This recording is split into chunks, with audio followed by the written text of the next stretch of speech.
Welcome to New York's #2 sports show. The Rangers begin their West Coast trip with a loss to the Anaheim Ducks. Final score 5-3 Anaheim. And, look, the Rangers were able to snap their losing streak with a win against the Philadelphia Flyers. But, we know what this team is. Uh, it's a time in which, you know, trades could happen at any point. I'm not sure if it's imminent or not. It depends on the player. But the Rangers rolled out, the same lineup as they did versus the Flyers, and just a lot of bad turnovers, not great puck management. Uh, and despite a Ranger power play that scored a couple of goals with the man advantage, although, wasn't able to deliver late in the game. And, again, it's kind of a microcosm of the season. That this is, you know, earlier on in the year, it was more low scoring type games. Lately, it's been, with the Rangers defense, progressively getting worse and worse. Obviously, not having top flight goaltending by any means. And, you're getting those types of games lately. And, the point streaks continue for Artemi Panarin and Mika Zibanejad. Panarin at a 10-game point streak, Zibanejad at 9. So you are getting offensive production from those players again. You get those 2 power play goals, which help that cause. But, just the Ducks were, the better team. Simply put, 5-on-5. They were, just out hustling the Rangers, I would say. I mean, the Ducks came out, that third period, they just absolutely dominated to the point where they went from a 1-goal lead to a 2-goal lead. Rangers did make it 1-0. They also made it 2-1. But the Ducks took the lead late in the second, get that early goal in the third. And, like I always said, those are big. I mean, when you can score late in the period, then as well early in the following period, just in general, those are really, really important. And so, it's not as if the Rangers got destroyed, but nor should they have against an Anaheim Duck team that, while I believe this is now 4 straight for them, they haven't been playing all that well. They're dealing with injuries themselves, where Leo Carlson, who had cooled off, he's hurt. Troy Terry's out. But Anaheim gets it done. And of course, when you play the Ducks, it means you're facing former Rangers. Another guy that's hurt, although he has not had a good year at all, is Frank Vetrano. But, another game where Jacob Trouba gets on the score sheet against the Rangers. He did at Madison Square Garden. He does in this game as well. Chris Kreider didn't make much of an impact. I believe he had been out with illness the last couple of games. I don't know the exact number there. So he didn't really look super dangerous. And I know he's cooled off as well after a hot start. Only really played 12 minutes of action, so not a whole lot for him. Trouba, on the other hand, just shy of 25 minutes. He definitely, you noticed him out there for sure for Anaheim. But, also the first game where Zibanejad went against Kreider since the trade. Of course, if you go all the way back when Zibanejad was on Ottawa, it's not the first time, but, with Mika having been scratched for that game at the Garden due to the team violation of missing the meeting. This was the first game that they played against each other. So again, things like that. Not really a big storyline here with the return already having happened at Madison Square Garden for those guys, but figured I'd mention it. And as I've had thought, and it makes sense, Spencer Martin gets the start against Anaheim, and Jonathan Quick, we'll talk about after this game, the King game, but Quick gets to go against his former team. And what could be, maybe is, with a guy like Jonathan Quick at the age he is, you don't know. Like, it's always a decent chance that this is his last season. And so that takes on maybe a little extra meaning, knowing that maybe it is the last time he'll be playing in LA. But to me, that made sense. You weren't going to go Quick back to back. And at that point, you may as well go Martin against the Ducks and Quick against his former team, the Los Angeles Kings. So as far as the lines and defensive pairings go, it was the same as last game. Now, Carson Soucy has joined the Rangers, and presumably, I would tend to think he'll be back in the lineup against the Kings. That would be my thought. And it makes sense why he wasn't put into the lineup for many, many reasons, and not for nothing. But Vakanainen is a former Duck. Again, I don't think that's a big deal in this, but Soucy, who had just joined the team, hadn't skated in a few days. Again, my hunch is that he would be in there versus the Kings. And if he isn't, I guess that shouldn't be a big shock either. But I don't think we've seen the last of Carson Soucy as a Ranger. Although I do feel as if, and this is just pure speculation, I feel as if he will be the first Ranger dealt. And I'm basing that not off a whole lot. Again, just him missing these games recently has just been curious. But I guess the more time that goes on, it does kind of sound like it really maybe wasn't anything to do with trade potential and kind of getting his affairs in order, if you will. But anyway, the pairings were the same. Look, Braden Schneider has really been a disaster. And we'll talk about that as we discuss the goals and stuff. But Schneider with Gavrikov has been very, very bad. That is where the defense has been hit the most with the Adam Fox injury. It's funny because when he went down the first time, it was the power play that took the hit. Power play's actually been pretty effective. Gavrikov on the point, it's held its own for sure.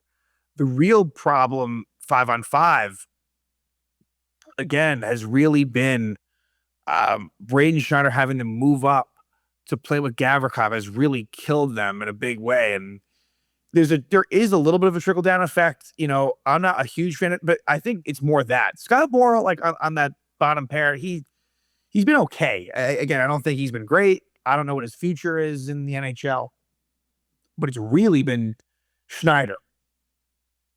And to a lesser degree, Gavrikov. Again, like I'm a Gavrikov fan. I think that he's done a really good job, but just, it's a bit of a combination situation. But again, mostly Braden Schneider.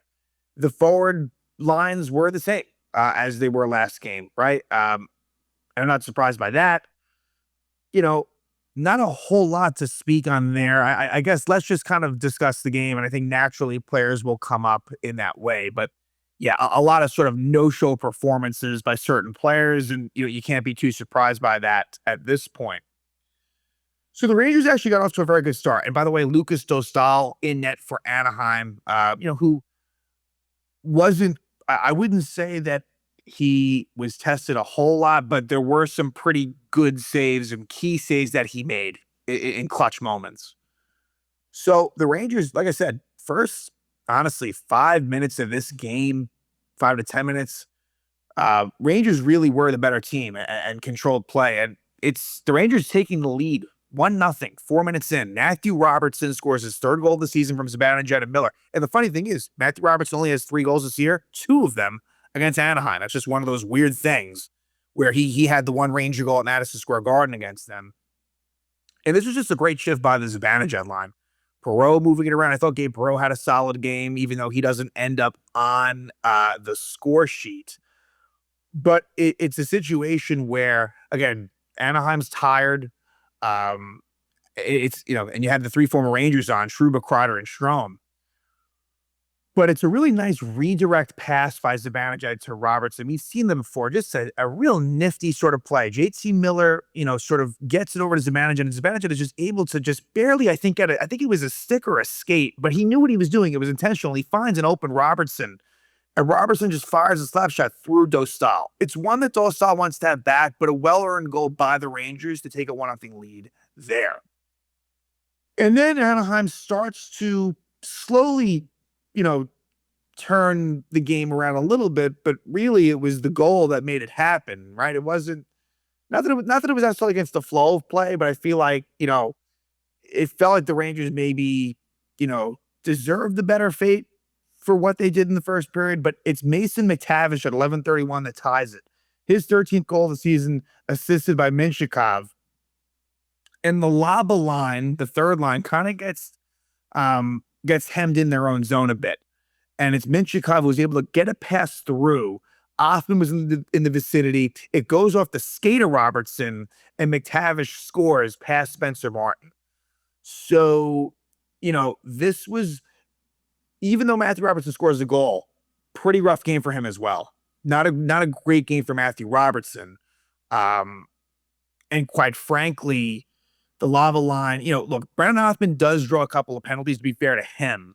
But this line in general didn't do a whole lot in this game. So it's 1-1 going into the second. So in the second period, Alexis Lafreniere, high six, Drew Helleson at 138. Basically for Lafreniere, another no-show performance for him. And he'll every now and then, right, every 5 to 10, that's a big range, but you get the point. He'll kind of have a game where, he'll get a few assists and, he'll do some things. But for the most part, many, many, many games, he is a net negative. Takes high sticking penalty there, but Bennett Seneca high sticks Will Cooley about halfway through that power play. So it's 4-on-4 for a bit, and the Rangers get a power play after Lafreniere comes out of the box, and they score. And it's Artemi Panarin, who's been red hot. Scores his 19th goal of the season, assisted by Trocheck and Miller. So give Miller 2 assists, both secondary assists. But just really a play where Miller drops it off to Trocheck. He gets in the zone and just too much space for Panarin there. The Anaheim, I maybe it was because of the nature of it going from 4-on-4 to 5-on-4, and Panarin just rifles it past Dostal. Just a really nice goal by Artemi to give the Rangers a 2-1 lead. But then at 8:29, Anaheim ties it up. Jeffrey Vial scores his first goal as a Duck. I think he was recently acquired from Boston, I believe, in a trade. Assisted by Ryan Poehling at 8:29. So this was one where just bad turnovers by the Rangers all over the place. Initially, Braden Schneider turns it over. Then it seemed like the Rangers were going to regain it, but JT Miller puts it in a spot where Ryan Poehling keeps it in, fires it, and not a great job by Spencer Martin as far as rebound control, and Vial is able to stuff it in to tie the game up by 2. Again, Schneider and JT Miller, way too many turnovers. Again, that's been a thing, and it comes back to bite the Rangers there, ties it up at 2. And then later in the period, Will Cooley hooks Carter Gauthier at 16:55. So even though Cooley did draw the high sticking penalty that gave him the power play goal, Will Cooley has not been playing well. This penalty, he was the one that originally turned the puck over and forced to take the penalty.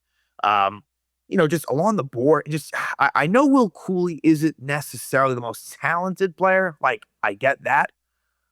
But it's just, it has not been good. And I feel like maybe he's not flying under the radar, right? Maybe I'm wrong on this, but I feel like Will Cooley, who was one of the few bright spots last season, really has not taken that next level. And that's such a common theme that we have with Ranger prospects, is maybe they show a good season, but then it kind of levels out. And I still believe that Will Cooley can be a very effective player on this team, but it's got to be a third line role. He's no more than a third line player. But yeah, he just hasn't been playing well. And he has his hands all over. He has his fingerprints all over this Duck goal because of the fact that, again, he turns it over, takes the penalty, and the Ducks score on the power play. It's Alex Killorn scoring his 5th goal of the season from Trouba at 18:02 of the second. And just really hard work by Anaheim behind the net, and Strome was back there. Kreider was kind of in the vicinity, really Killorn doing a lot of good work. And Braden Schneider, unfortunately, just puts the puck right out to Trouba. Like, Schneider, it was a long battle behind the net. And the Rangers gained possession, but if you're Braden Schneider, you got to go around the boards. You can't put it in the danger zone, which is right in the middle. And Trouba just hammers it. And Martin is unable to, get it cleanly. And so it kind of squeaks by him, and Killorn stuffs it in past Will Morgan. So again, Braden Schneider involved very negatively in these goals against. So that makes it 3-2 Anaheim going to the third. And then what's inexcusable is for the Rangers to come out just basically sleepwalking in that third period. Anaheim took it to them. And a minute and 1 second in the third, it's Carter Gauthier scoring his 21st goal of the season, assisted by Helleson. And the shift was bad to begin with, right? But Matthew Robertson has a chance to, get out of the zone, and he turns it over to Helleson at the blue line. I don't know how he does that. He skates it up, and there's a million different things he could have done, but he finds a way to do the worst thing, which is, again, turned over to Helleson at the blue line. And he finds Carter Gauthier with a lot of room, and he's able to snap it past Spencer Martin to give Anaheim a 4-2 lead. But the Rangers are given an opportunity thanks to Jackson Lacombe holding Brennan Othman at 5:34. And towards the end of the power play, the Rangers are able to score. At 7:11, it's Gavrikov scoring his 8th goal of the season, assisted by Panarin and Trocheck. It's funny, when Gavrikov shot it live, I somehow thought that Zibanejad may have deflected it, but, apparently not. It's Gavrikov's goal. It is a 2-point night for Panarin. It is a 2-assist night for Trocheck, as well as it was a 2-assist night for Miller. But again, those things can kind of be misleading sometimes. Hell, even Panarin, like at times, like even within this point streak. There's still defensive lapses that come as well with that, but power play goal for the Rangers. Gavrikov gets it to cut the lead back to 1-4-3. Then at 7:36, Matthew Robertson holds Mason McTavish, and the Ducks had a lot of close opportunities, but could not score past Spencer Martin. So the game remains at 4-3. And I felt like, Anaheim had the better of the play. I mean, certainly the penalties kind of messed things up for Anaheim. 5-on-5, they had it. But then they start taking penalties, and here's where things kind of get interesting. At 14:10, Drew Helleson holds Brennan Othman at what could have maybe been a penalty shot, right? It's one of those breakaway, nice pass by Will Borgen to get Brennan Othman, free. And Helleson takes him down, definitely an infraction. But again, you never know for sure what's going to be called. They call it a penalty. But the Ducks do a really nice job on this, where the Rangers are unable to get it in the zone. They're unable to set up really. But before it's over, the second unit's on, and Ryan Poehling, with about 20 seconds left in the power play, trips Scott Morrow, correctly called. So now it's a 5-on-3 for 20 seconds, and this is where and again, I was rooting for the Rangers not to score. Again, it's more advantageous at this point for the Rangers to lose games and get 0 points, which they did. But a 5-on-3 opportunity, and JT Miller off of a faceoff win had a great chance where you can't really defend against it. And he just wires it wide, right? I mean, JT Miller is just a major reason for why this team is where they are. And JT Miller, there were many chances, and that was the big one there, but he had other opportunities in close, and some of it was bad luck, but, you got to be able to, in those tight areas, score goals, right? We were spoiled for a while with Kreider, where obviously he was, net front, really, really good at, just making the little plays there. JT Miller kind of has that role a little bit right now, just isn't quite as good at it. And again, Zibanejad was in tight, goes off the post. Dostal really did a nice job in those moments. But again, JT Miller just on the whole, if you could do this, I wonder if you gave Drury truth serum, if he could have done it all over again, would he have acquired JT Miller from Vancouver? And I mean, look, this year, I can't see how this year turns around for JT Miller on an individual level. And I think, could he be hurt? Maybe. But if you're on the ice, then I'm sorry, you can't have it both ways, right? If you're playing, then you're healthy enough to go. And if you're hurt, you shouldn't be playing. And I know there's the Olympic component, again, which is just frustrating, honestly, because I just don't think that he's deserving based on this season. At Trocheck as well. But, Miller, who knows? Maybe it is one of those things where post-Olympics, all of a sudden, JT Miller's not playing now. Not for him not wanting to, but maybe the team does the right thing and say, hey, and then at least if that's the case, then, all right, that's encouraging that he was actually hurt. And that's the reason, because if not, this is a problem. JT Miller right now, it's funny how things change, right? Last year looked like Mika Zibanejad had one of the worst contracts on the team.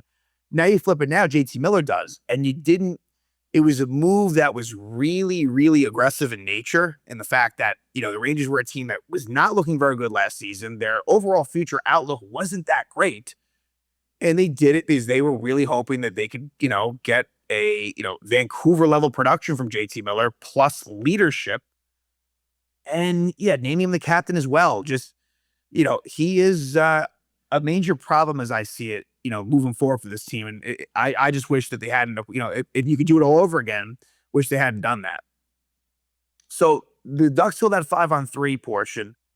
And then as well, Rangers had some chances on the power play, but don't score. And eventually it's a 6-on-5 again, Rangers with opportunities. But as we're used to, eventually, Carter Gauthier, empty net goal. Second goal of the game, 22nd goal of the season, assisted by Jackson Lacombe at 19:24. And this is one where, Zibanejad tries to get the, in tight to Miller. Lacombe intercepts it, goes the other way. Gauthier scores. Ducks win 5-3.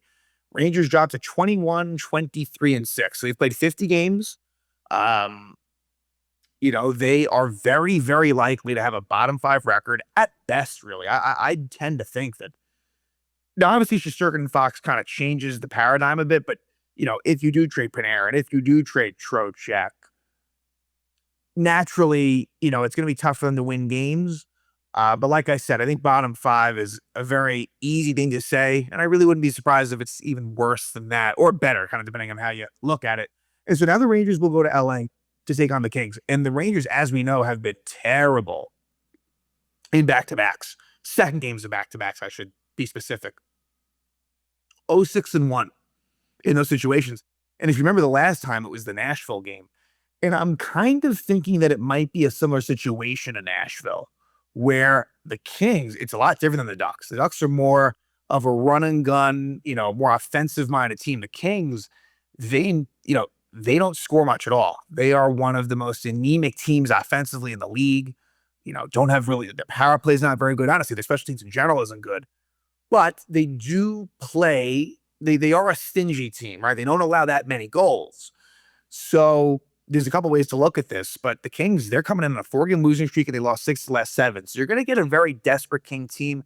I looked at this situation, taking the Spencer Martin, Jonathan Quick thing out of it for a second, because everything being equal, you would say that Quick is better than Spencer Martin. But that aside, I felt like the Rangers had a better chance beating the Ducks than the Kings. All that said, I could very well see Jonathan Quick having a very good game for all the reasons I just laid out. Quick, he's a little bit rested now. He's due for a good performance against his former team. I see this being a low-scoring sort of 2-1, 3-1, 3-2 type game where I think the Kings find a way to get it done. Again, the Rangers have been very, very bad in the second of back-to-back. So I think there's a reason for that. I don't think that's a surprise. And I think that, LA has not been good at home. They've been, obviously we know the Rangers have been bad. LA has been one of the very worst, really from the start of the season at home. And that's strange to me because I picture them in recent years being a good home team. As well, Andrei Kopitar, who's going to be in his last season, he's out with injury. So that's a fairly significant one, at least name-wise. But yeah, we'll see. This will be a different feel than the Flyer game and the Duck game. It's going to be, definitely more tighter checking, not as much space. But it will be interesting again for the Jonathan Quick aspect. I think if the Rangers, and he hasn't won it forever. So, I feel like I can't remember if he's coming up on a milestone. I feel like he could be, but I'm not 100% sure. But yeah, he has not won. And it wasn't always his fault. Lately, he hasn't been playing as well, but for a while there, he just couldn't get any goal support. So we'll see what happens as the Rangers will continue their West Coast trip, going from Anaheim to LA. But they begin it with a loss to the Anaheim Ducks by a final score of 5-3.